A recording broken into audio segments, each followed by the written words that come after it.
very important, expected. Question number 11, very very important. If the sum of first n terms of an AP is 4n minus n square, मतलब आपको Sn दिया हुआ है या An, raise your hand. 4n minus n square दिया हुआ है question में, वो क्या है? सम ऑफ n टर्म्स दिया है या फर्स्ट nth टर्म दिया है? अब बोलो. Sn दिया है कितना? 4n minus n square. What is the first term? That is S1. वो ऐसा बता रहा है S1. क्वेश्चन में बताएगा नहीं वो कभी भी. अभी वो बता रहा है क्या कि फर्स्ट टर्म किसके बराबर है? S1. स्क्रीन पे रहना. मतलब S1 निकाला और A1 बोथ सेम है अलग अलग? सेम. मतलब अगर एक ही टर्म हो AP में तो वो वही फर्स्ट टर्म है और वही उसका सम है. ठीक है, तो S1 निकालना है. Raise hand. कैसे निकलेगा? स्क्रीन पर एक Sn का फॉर्मूला है, आपने S1 को निकालने में मेरी हेल्प करनी है. आप S1 कैसे निकालेंगे? ये Sn है. Sn की जगह ये 1 कैसे डलेगा और कैसे करेंगे आप सोचो ना. हाँ, अब बोलो क्या आएगा? 4 इंटू 1 माइनस n की जगह 1 का square, that is 4 minus 1, that is 3. मतलब A1 is equal to S1 is equal to कितना? 3. किसको समझ आए? फर्स्ट पार्ट करिए यहां तक. दोबारा समझते हैं एक और कॉन्सेप्ट इसमें. सपोज एक एपी है A plus D, A plus 2D, A plus 3D, so on. ठीक है, S1 का क्या मतलब होगा? सिर्फ first term, this is S1. इन दोनों टर्म का सम कर दूंगा, क्या बोलूंगा उसे मैं? S2. पहली 3 टर्म का सम करूंगा, क्या बोलेंगे? S3. पहली 4 टर्म का सम करें, क्या आएगा? S4. किसको समझ आएगी? अब अगला कॉन्सेप्ट. सपोज ये S4 में से पहली 4 टर्म के सम में से ये 3 टर्म का सम मैं माइनस कर देता हूं अगर, तो कौन सी टर्म बच जाएगी? रेज हैंड अलग से. S4 टर्म्स के सम में से 3 टर्म्स का सम मैं अलग माइनस कर देता हूं. ये 4 टर्म का सम है, इसमें 3 टर्म का नाम माइनस कर दिया, कौन सी टर्म बची? बोलो.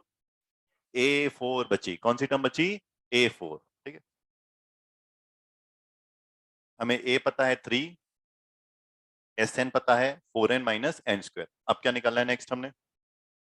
S2. What is the sum of first 2 terms? Next, sum of first 2 terms मतलब S2. We substitute the value of n as, n को क्या substitute करेंगे? 2.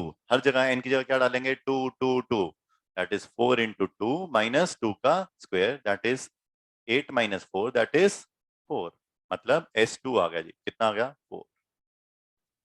नेक्स्ट जी, what is the second term? Second term मतलब A2. A2 term हमने निकालनी है सम से. तो रिमार्क वाला कॉन्सेप्ट एक पढ़ा था किताब में, वो क्या आएगा? Raise your hand. जो हम यूज करेंगे रिमार्क वाला कॉन्सेप्ट एनसीईआरटी में पढ़ा था, that is very important. A2 निकालनी है सम से. बोलो क्या आएगा? S2 माइनस S1, जो भी सीखा था हमने. 4 टर्म्स में के सम में से 3 टर्म्स का सम माइनस कर दिया, we get the fourth term. तो 2 टर्म्स के सम में से एक टर्म का सम माइनस कर दिया, we get the second term.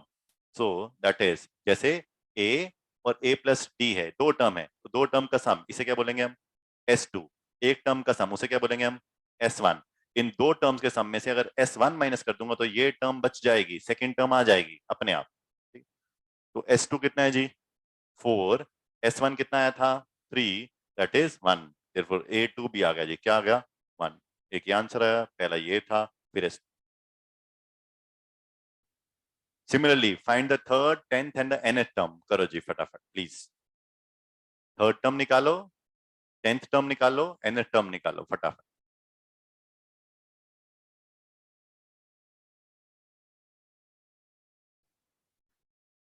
A3 कैसे आएगा? S3 minus minus S2. A3 के लिए 4 इंटू 3 माइनस 3 का स्क्वायर, एक ब्रैकेट में. कैसे कर सकते? डी निकाल के भी कर सकते हैं, वो भी चलेगा. Minus S2, that is S2 कितना था? 4 आया था अभी. 12 माइनस 9 माइनस 4, दैट इज -1. तो A3 आ गया जी -1.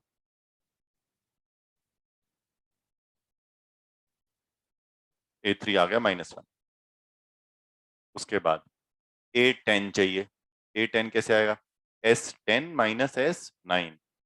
S10 इज 4 इंटू 10 माइनस 10 का स्क्वायर. हमें एक जनरल टर्म दे रखी थी, जनरल फॉर्म दे रखी थी सम की, उसमें हमने n को क्या डाल दिया? 10 डाल दिया. ठीक है, माइनस सम ऑफ 9 टर्म्स, तो n को क्या डालेंगे? 9. 4 इंटू 9 माइनस 9 का स्क्वायर. सॉल्व करते हैं इसको। 40 माइनस 100 एक ब्रैकेट में और 36 माइनस 81 एक ब्रैकेट में।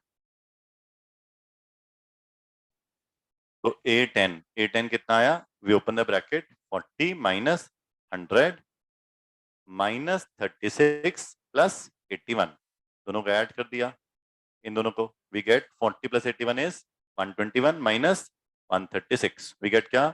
माइनस 15। यही आ रहा है देखना, A10 इज माइनस 15, माइनस 15।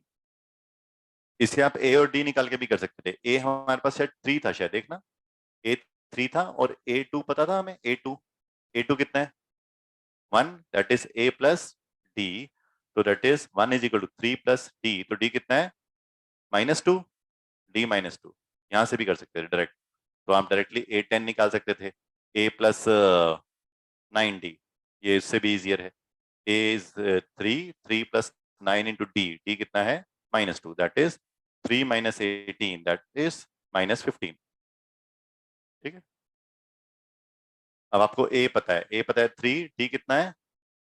-2। आपको SN निकालना है, that is n/2 2A plus n-1 into D, n/2 2 into A 2 into 3 plus n-1 into D। हाँ जी, AN निकालना है, sorry sorry sorry sorry, AN निकालना है आपको। SN तो दिया हुआ है आपको, हाँ। तो AN भी दो तरीके हैं, एक तो है SN और SN-1 से, रिमार्क से। ठीक है, एक ऐसे निकाल सकते थे, आप SN अलग से निकालो, SN-1 अलग से निकालो।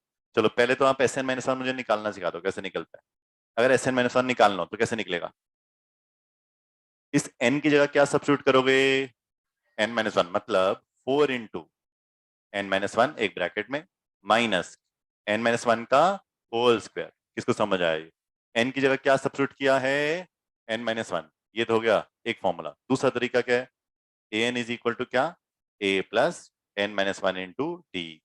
a कितना है? 3 और d है -2, 3 plus n-1 into D, D is -2, 3 plus, अब पहले इसको मल्टीप्लाई कर लो अंदर, -2n प्लस 2, अगले स्टेप में ब्रैकेट ओपन करना, 3 minus 2n plus 2, that is 5 minus 2n, this is the value of an, 5 minus 2।